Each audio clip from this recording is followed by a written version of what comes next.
महाभारताच्या कथेनुसार पांडवांनी जुगार खेळात आपले राज्य, संपत्ती आणि स्वाभिमान गमावला। त्यानंतर त्यांना 12 वर्षाचा वनवास आणि 1 वर्षाचा अज्ञातवास भोगावा लागला। या अज्ञातवासात त्यांना त्यांची कुठल्याही प्रकारे ओळख पटू नये याची काळजी घ्यायची होती, अन्यथा त्यांना पुन्हा 12 वर्षाचा वनवास स्वीकारावा लागला असता। पांडवांनी आपल्या 1 वर्षाच्या अज्ञातवासासाठी विराटनगर ही जागा निवडली होती। हे राजा विराट यांचे राज्य होते।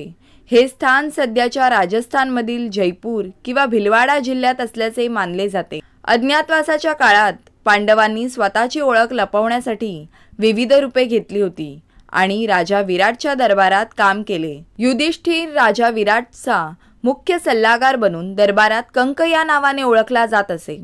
त्याचे काम होते राजा विराटला धर्म आणि नीतीचे मार्गदर्शन करणे। भीमाने राजा विराटच्या स्वयंपाकघरात रसोईया बनून काम केले। त्याला खूप खाण्याची सवय होती, पण त्याने त्याचे खरे सामर्थ्य लपवले।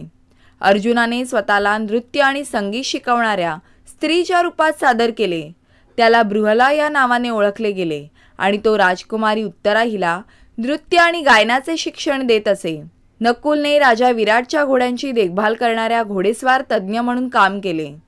त्याला घोड्यांच्या आरोग्याची आणि त्यांची काळजी घेण्याची उत्तम माहिती होती। सहदेवाने गायींचे रक्षण करणाऱ्या आणि त्यांना सांभाळ करणाऱ्या गोपालकाचे काम केले। त्याला गोपालक तंतीपाल असं म्हणत असत।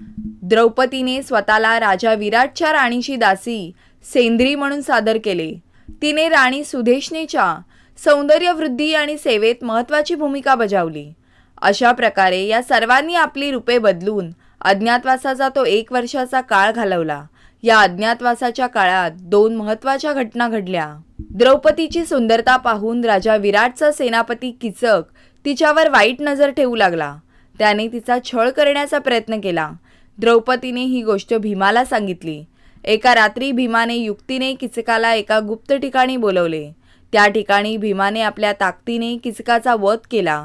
हा प्रसंग फारच रोमांचक होता, पण यामुळे पांडवांची ओळख उघड होण्याचा धोका निर्माण झाला होता। दुसरी महत्त्वाची घटना म्हणजे अज्ञातवासाच्या शेवटी कौरवांनी विराटनगरच्या गायी चोरण्यासाठी हल्ला केला।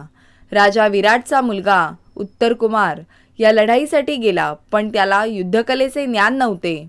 त्यावेळी अर्जुन बृहलेच्या रूपातून पुढे आला। त्याने उत्तरकुमारच्या मदतीने आपले गांडीव धनुष्य आणि बाण घेतले आणि युद्ध करून त्यांना पराभूत केले। पांडवांचा अज्ञातवास केवळ त्यांची ओळख लपवण्याचा काळ नव्हता, तर त्यांनी आपल्या बुद्धिमत्तेने आणि शौर्याने प्रत्येक संकटाचा सामना केला। किचकवध, अर्जुनाचे युद्ध आणि संयमाने वागून त्यांनी आपले ध्येय साध्य केले। या घटनांनी पांडवांचे महाभारतातील महत्त्व अधिक ठळक झाले। अशाच माहितीपूर्ण व्हिडिओसाठी आपल्या चॅनलला सबस्क्राईब करा। व्हिडिओ आवडला असेल तर लाईक करा।